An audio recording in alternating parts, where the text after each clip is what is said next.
आओ बच्चों, आज मैं आप लोगों को एक कहानी सुनाती हूँ। एक ऐसे बच्चे की कहानी जो अपने माँ बाप से बहुत प्यार करता था, लेकिन उसके माँ बाप अलग हो गए।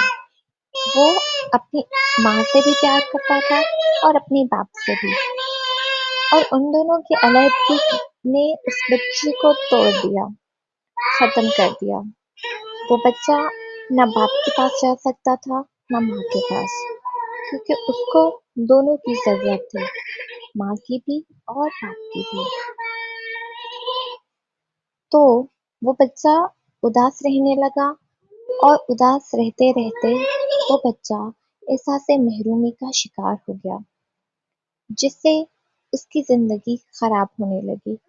वो डिप्रेशन में रहने लगा, वो दूसरे बच्चों से बहुत अलग रहने लगा, और बाद में ऐसा लगा जैसे कि वो अपनी जिंदगी से भी तंग आ गया हो।